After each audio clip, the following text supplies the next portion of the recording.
Welcome to rSlash Am I the Butthole, where OP's brother tries to pimp her out. Am I the butthole for refusing to date my brother's friend, costing him $10,000? So I'm a 22-year-old woman, and my older brother, who's 30, has a wealthy friend who's also 30. This friend comes from old money, plus they run a successful startup together. Over the last year or so, they've been expanding the business. I go to college and currently live with my parents and my sister. I'm the least aware of my brother's business dealings out of the whole family, so typically my parents or sister will let me know of any serious news. Well, apparently there have been some financial mistakes and my brother owed his friend $10,000. I didn't know all the details until my brother came up to me one evening and said that I can help. He explained that his friend was willing to overlook the debt if I went on a few dates with him. I was pretty confused as to why I was put in this situation. I'm not even that well acquainted with this friend, and him wanting to date me came out of nowhere. I immediately told my brother there is no way that I would date, aka sleep with his friend just because he owes him money. The whole proposal made me feel really gross and cheap. He's been begging me for days to help out, and that I'm his only ticket to clearing that $10,000. Even his friend reached out to me, and the conversation made me feel really awkward. I feel like I'm being pimped out by my brother and treated like some object to clear his debts. Now, what? Now my brother, as well as my parents, are angry at me for not dating his friend. They said that nobody expects me to have intercourse with the guy, so I should just go on the dates to help my brother and his reputation. They're saying that I'm very unsupportive and selfish. Am I the butthole for not going along with the plan? Also, OP posted the conversation between her and the rich guy friend, so let's see how this goes. OP writes, "You're disgusting, and I have no respect for people like you. Just because you have money, it doesn't mean you're allowed to treat others this way. I have the utmost respect for you. Your brother is the one who has no respect for you. Don't you agree? Shut the F up and go find an escort if you want to buy intercourse." Lol, I don't need to buy intercourse. What? Isn't that what this guy's literally doing? I want you, and I have a hard time hearing no. I get temporary deafness. So you should reconsider. Why don't you give it a try? No means no, you delusional, creepy mother effer. Listen, OP, I can give you everything you need. And what do I need? Pure bliss and pleasure, as much as you desire, in all the ways. You haven't experienced much pleasure in your life, I can tell, so I'm here to offer that to you. Stimulation overload, as much as you can handle in that body. LMAO, you sound weird. Give some of that bliss to people who want it. Nope, your own brother is willing to sell you for $10,000. Your parents seem fine with it too. Looks like no one cares about you, unfortunately. You're a bad person, like really bad. I'm a bad person for finding you attractive? People aren't toys you can buy just because you're wealthy. Well, you look like one. Adorable face with a womanly body. Perfect lips, tits, and hips. Looks like you were made just for me. And I have a weakness for exotic girls. Wow.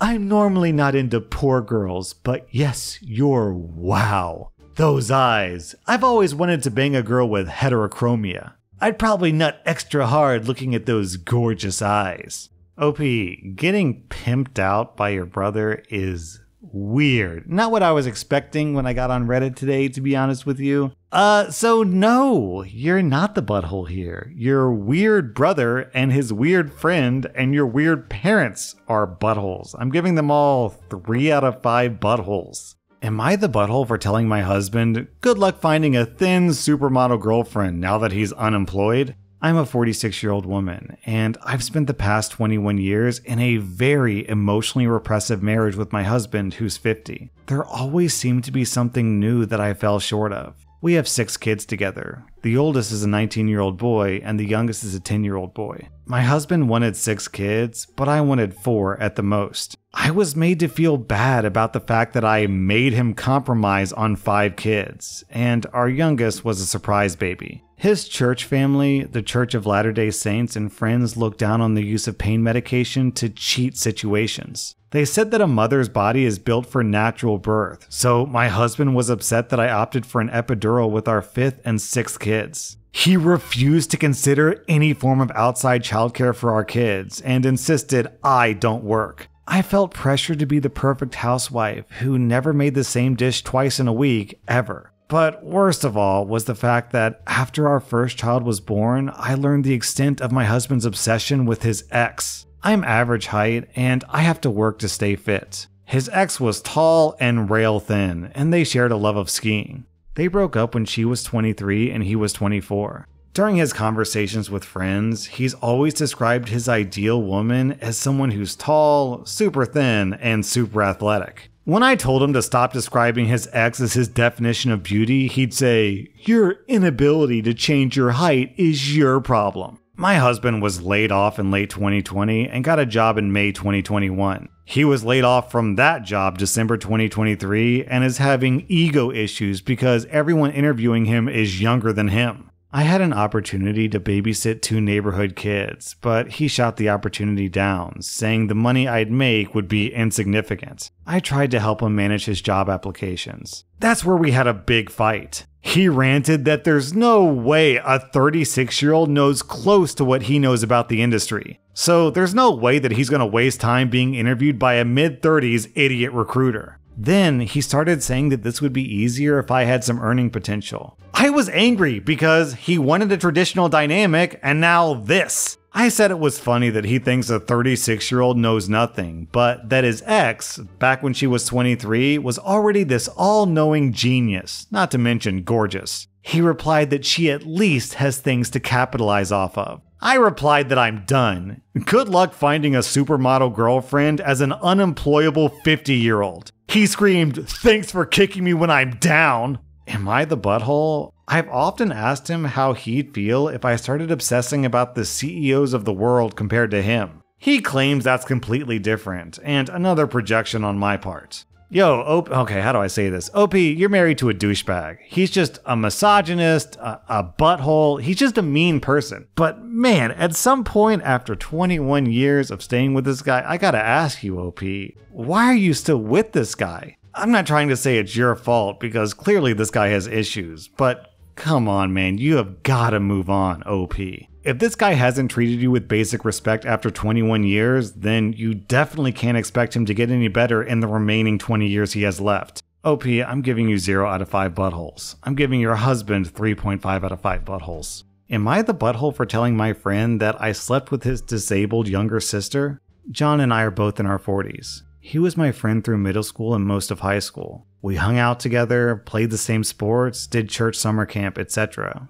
Basically, we grew up together. I also knew and spent time with his sister, Mary. Mary has cerebral palsy and uses an electric wheelchair. After graduating, John went to university while I stayed back home to work at my father's business and go to community college part-time. Mary also went to community college and we ended up hanging out a lot. John and his family liked the idea of me being a big brother to Mary. Mary and I grew closer, and we began passionately hugging. We weren't exactly dating, but it was a lot of fun for both of us. Because Mary's family is very protective of her, we both agreed to keep our relationship a secret. Eventually, her family found out, and there was an ugly confrontation with me and them. They accused me of taking advantage of Mary because of my familiarity with her and because she was disabled. Mary insisted that she wanted the relationship, but they dismissed her views like they always did. John was especially angry at me, even trying to start a fist fight. My father got involved, and things eventually settled down, but my friendship with John and his family was over. I ended up leaving the area after I got my associate's degree and moved out of state to live with my mother. So 2 decades have passed.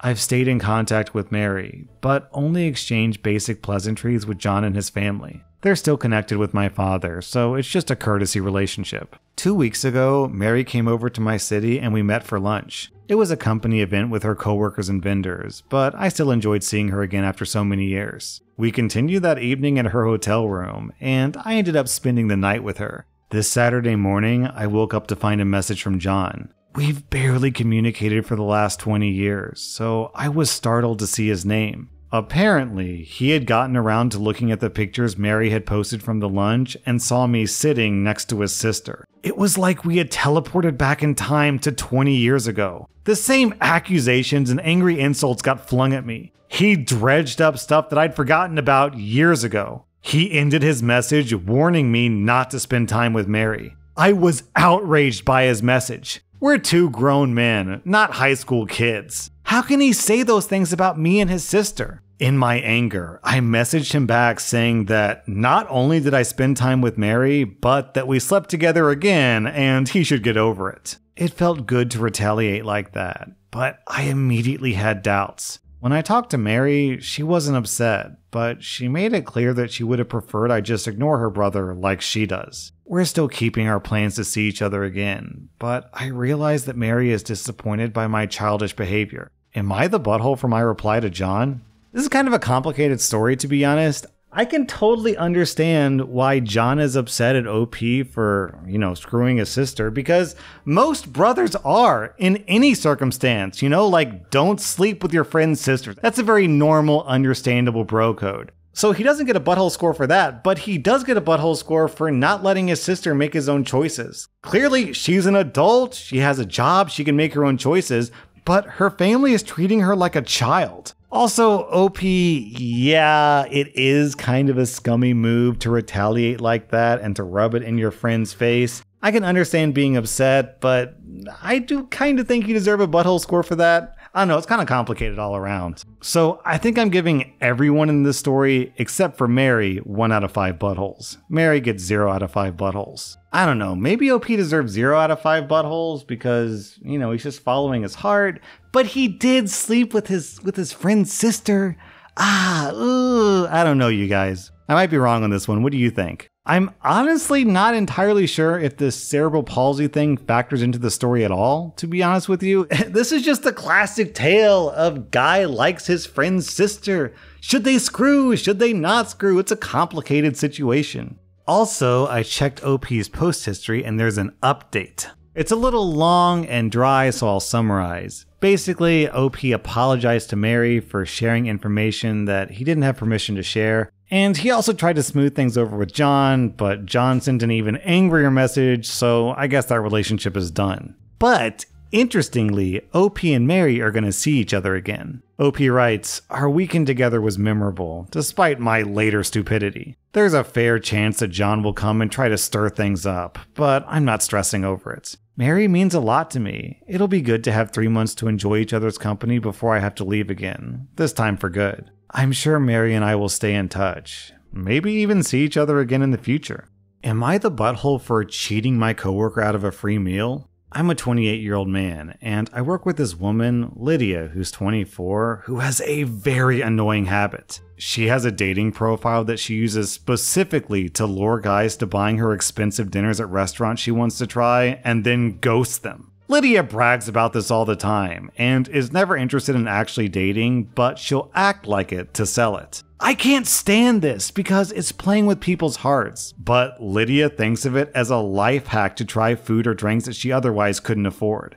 My friend Daniel, who's 32, is also on dating sites, but for the right reasons. His late wife died a few years ago, and he just started jumping back into the dating scene. Daniel's a very sweet guy, and I really want him to find a great lady. A few days ago, he texted me asking if I knew Lydia. They matched and got to talking about work, which is how he found out that we worked at the same place. I told him all about Lydia's BS with the restaurant thing, and I made it very clear to him that he would do best to drop things with her early on. Daniel said that he'd probably still do the date, but ask for separate checks. Well, they went out this past weekend, and on Monday, Lydia came into work very upset. I asked her how her date with Daniel went, and she ripped into me asking if I was the one who told him not to pay for her dinner. Apparently, she had Daniel take her to a high-end steakhouse, and she ended up splurging. She got a drink, a full entree with a side and dessert, while Daniel just ordered a sandwich and salad. Her bill alone came to $70, and she was almost in tears at work as she didn't expect to pay for it, and now her car was low on gas. I got a little upset too because she tried to use my friend as a literal meal ticket, but somehow she doesn't see it that way. Daniel told me later that the date was going kinda well until he asked for separate checks, and then Lydia just got weirdly cold. So now Lydia is mad at me because I told someone about her little tactic and it backfired on her. I don't feel like I did anything wrong since I was protecting a grieving friend, but some other people we work with said that I should have stayed out of it because it was none of my business. What? You didn't cheat her out of anything. Her scam just didn't work. I'm giving you 0 out of 5 buttholes and Lydia 1 out of 5 buttholes, but I'm also giving your friend Daniel 1 out of 5 buttholes because why did he rat you out? You did your friend a solid, you had his back, and then he blames you as the reason why the date went sour? Why do you have to open his big dumb mouth? That was rSlash Am I the Butthole, and if you like this content, check out my podcast where I publish the exact same episodes. Also, hit that subscribe button because I put out new Reddit videos every single day.